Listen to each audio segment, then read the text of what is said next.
1. You will hear a woman phoning about the shared house she is going to move into. First, you have some time to look at questions 1 to 7.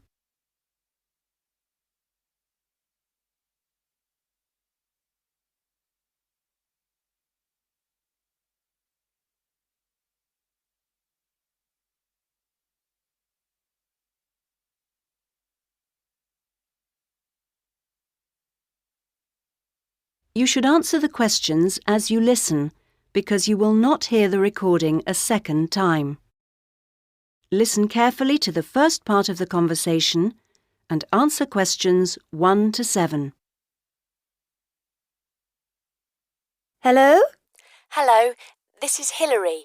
I'm calling about the house. I'm moving in next week. Oh, yes, Hilary. This is Judith. I met you when you came to look at the house. Yes, I just had a few more questions I wanted to ask. Of course. Well, first, about the rent. I realise I didn't check what it included. Yes, that's important. It includes most things. We don't have to pay extra for heating, for example, just for the telephone, which is fair enough, I suppose. Local taxes are part of the rent, so that's not a worry. That's fine. Then I remember I should have sent my letter of reference to the landlord by now, but I haven't got his address. Yes, you should get that off right away. Address it to Mr. Crawley. He's at 14 King Street. Is that in Exford? Yes.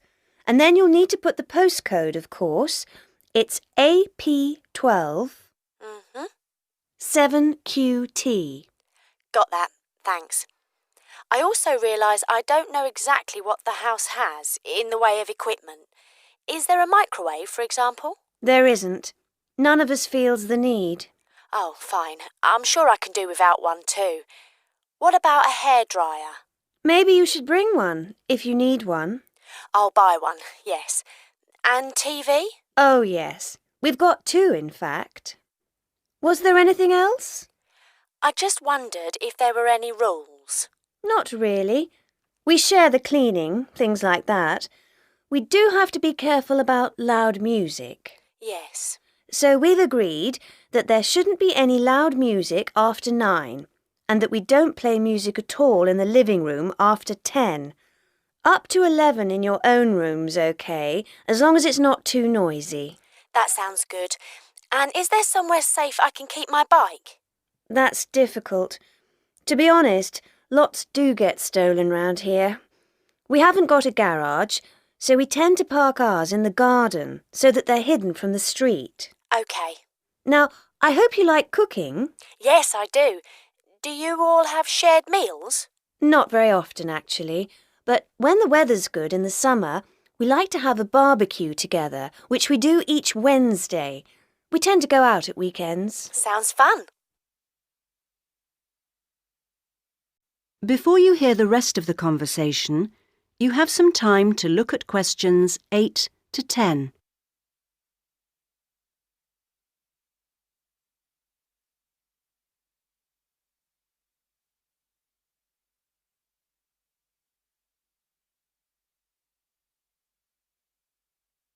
Now listen and answer questions 8 to 10.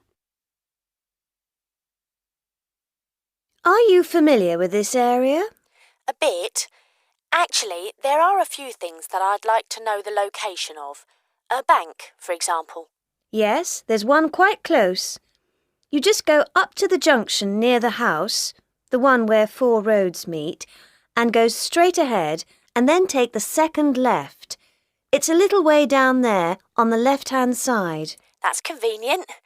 Another thing is that I'd like to check my emails quite often. I was wondering how far away an internet cafe was.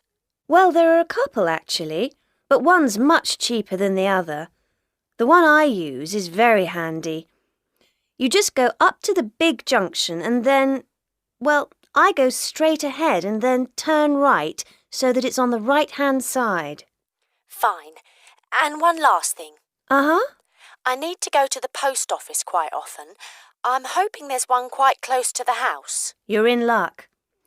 You'd walk up to the big junction and then If you want a nice route, take the street that's slightly to the right. Then you'd want the second left, and you'd find it on the right side of the street. Well, it all sounds great. So, we'll see you in a couple of days' time? Yes. OK. Bye. Bye. That is the end of part 1. You now have half a minute to check your answers.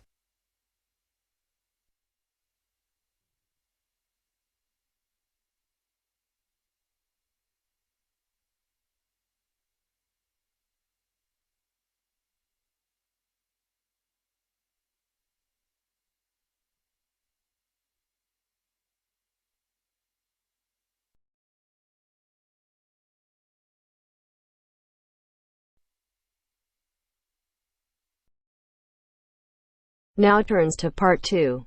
Part 2. You will hear a lecture on bird migration.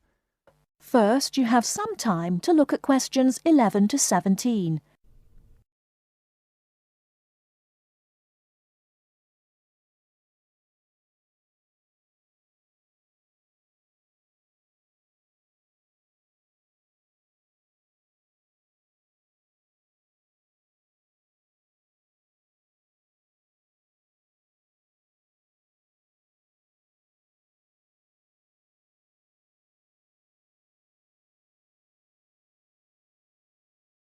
Now, listen carefully and answer questions 11 to 17.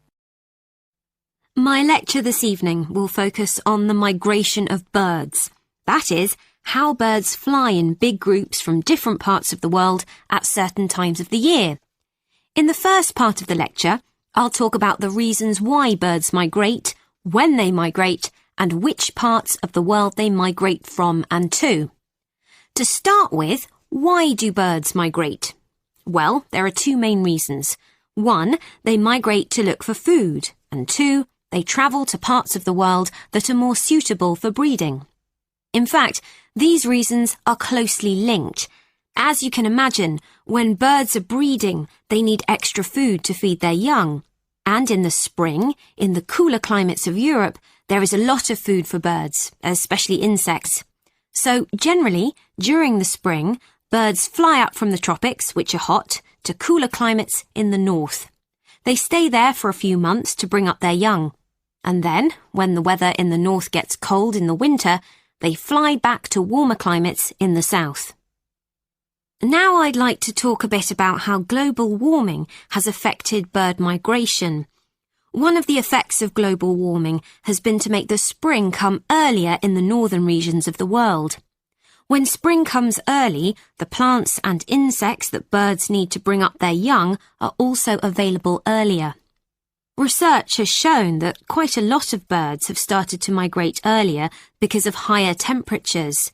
But unfortunately for some species, this hasn't been early enough. What I'm saying is that birds that are travelling a long way for breeding may arrive too late to find enough food to feed their young, and their population drops drastically. Scientists are currently researching more about this. Before you hear the rest of the talk, you have some time to look at questions 18 to 20.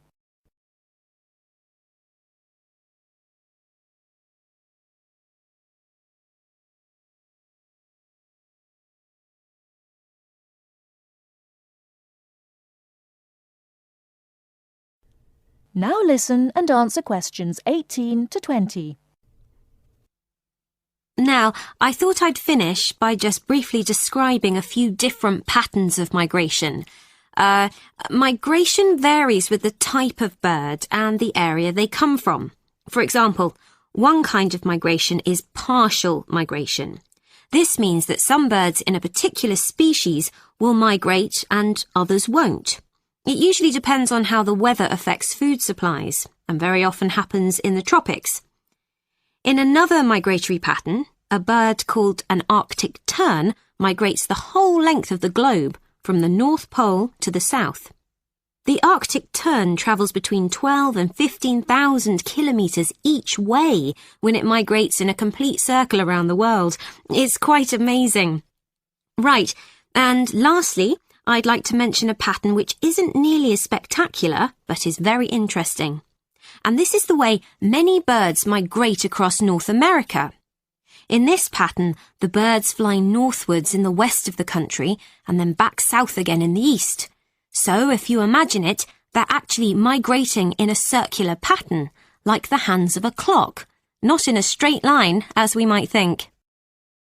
That is the end of part 2. You now have half a minute to check your answers.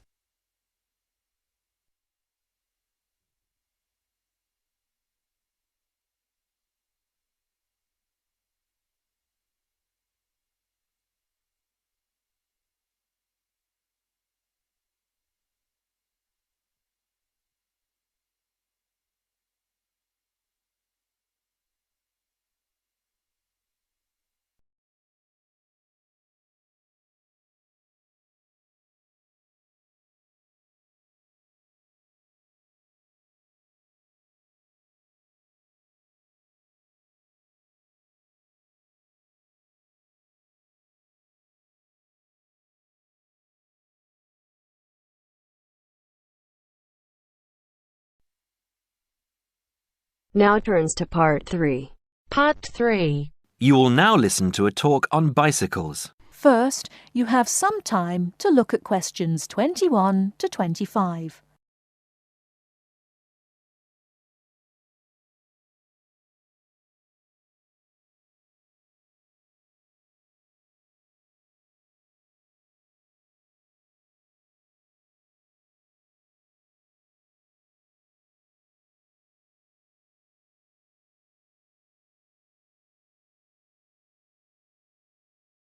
Now, listen carefully and answer questions 21 to 25.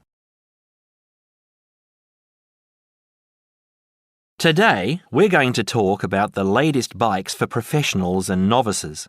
There's something to suit everyone from price to function. The Atlantis is a touring frame. It's also perfect for commuting and trail riding, and anything short of super fast road riding. The tubes are stout, to take touring loads and trail abuses. The tyre clearances are majestic, so you can fit tyres up to 2.35 inches. It's designed for cantilevers or V-brakes. If you have to limit yourself to just one bike and you want to be able to ride just about anywhere, this is the bike to be on. It is our most popular model for just that reason, and there isn't an unhappy Atlantis owner in the land. The Rambouillet, our all-around road bike, is available either as a frame with fork and headset for $1,400 or as a complete bike for $2,300. Compared to the Atlantis, it is a lighter frame, not intended for loaded touring or rough trail riding. As a road bike, it has side-pull brakes. The Quick Beam is our version of the single-speed bike. We've done it a little better though. The crankset has a 42-34 combination, running an 18-toothed freewheel cog in the rear. And the rear hub is threaded opposite the drive side, so you can install a fixed cog of your own choice. In essence, you can have 4 speeds on the Quick Beam if you choose. The Quick Beam is available as a frame with fork and headset for $900, or as a complete bike for $1,300. This is a rugged, versatile bike that you can ride on the road as well as on rough trail. Before you hear the rest of the talk, you have some time to look at questions 26 to 30.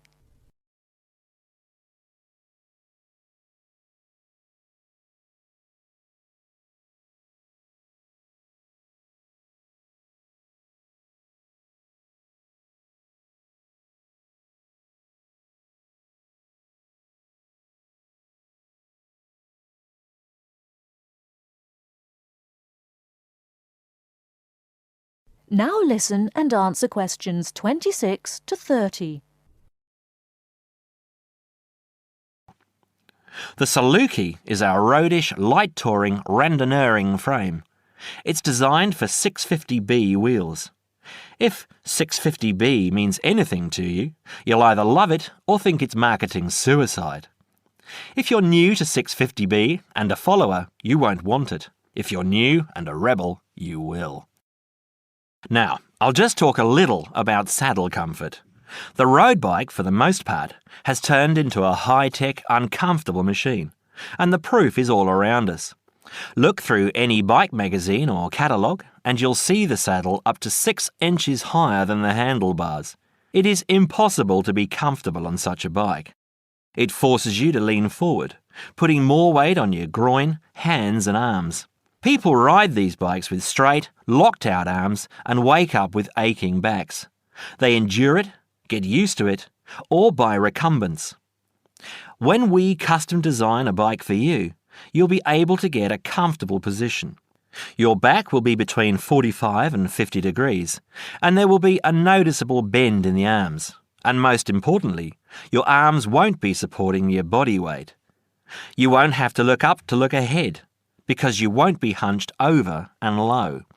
That means our bikes are more accessible for riding on the flats, or even for short climbs. We consider this when we design and build your custom frame. That is the end of part 3. You now have half a minute to check your answers.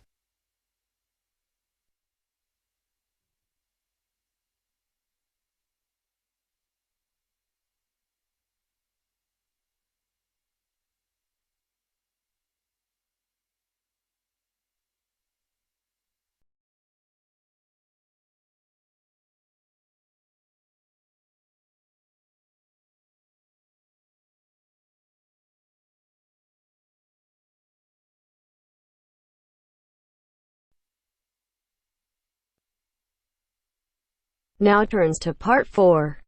Part 4.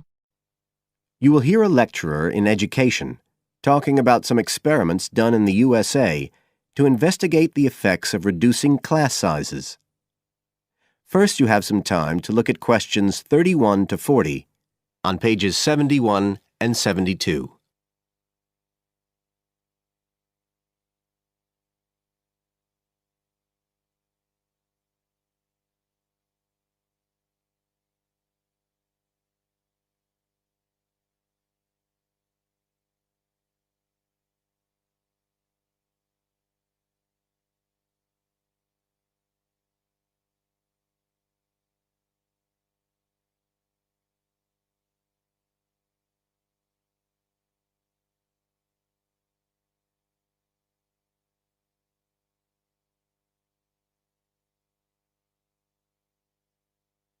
Now listen carefully and answer questions 31 to 40. All over the world, there are passionate arguments going on about how educational systems can be improved. And of all the ideas for improving education, few are as simple or attractive as reducing the number of pupils per teacher. It seems like common sense. But do these ideas have any theoretical basis? Today, I want to look at the situation in the USA and at some of the research that has been done here in America on the effects of reducing class sizes. In the last couple of decades or so, there has been considerable concern in the United States over educational standards here, following revelations that the country's secondary school students perform poorly relative to many Asian and European students. In addition, statistics have shown that students in the nation's lower-income schools in the urban areas have achievement levels far below those of middle-class and upper-middle-class schools. So would reducing class sizes solve these problems? Well, we have to remember that it does have one obvious drawback. It's expensive. It requires more teachers and possibly more classrooms, equipment, and so on. On the other hand, if smaller classes really do work, the eventual economic benefits could be huge. Better education would mean that workers did their jobs more efficiently, saving the country millions of dollars. It would also mean that people were better informed about their health, bringing savings in things like medical costs and days off sick. So what reliable information do we have about the effects of reducing class sizes? There's plenty of anecdotal evidence about the effect on students' behavior, but what reliable evidence do we have for this?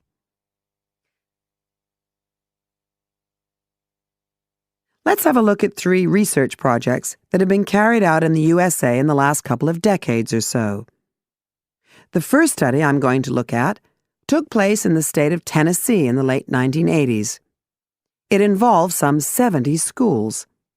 In its first year, about 6,400 students were involved, and by the end of the study, 4 years later, the total number involved had grown to 12,000.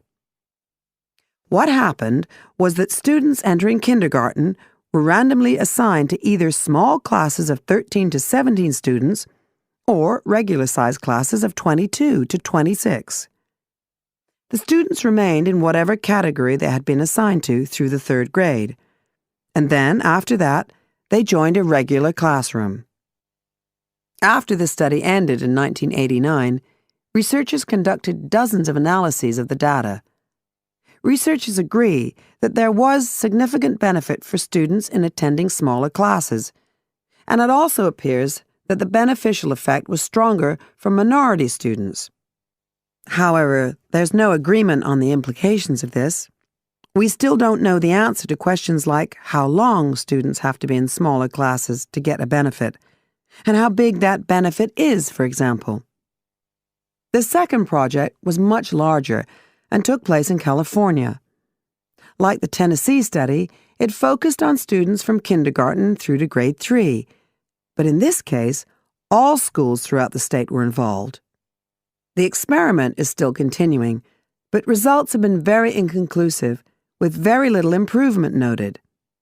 And the project has, in fact, also had several negative aspects. It meant an increased demand for teachers in almost all California districts. So the better-paying districts got a lot of the best teachers, including a fair number that moved over from the poorer districts. And there were a lot of other problems with the project. For example, there weren't any effective procedures for evaluation.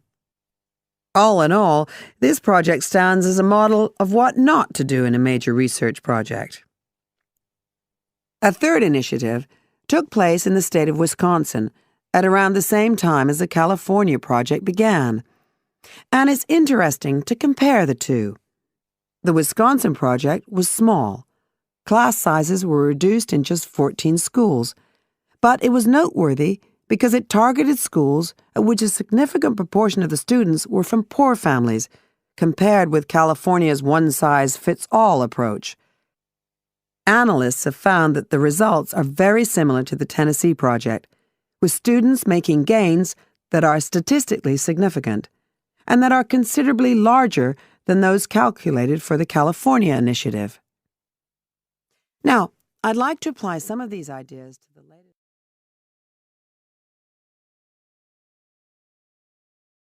That is the end of part 4. You now have half a minute to check your answers.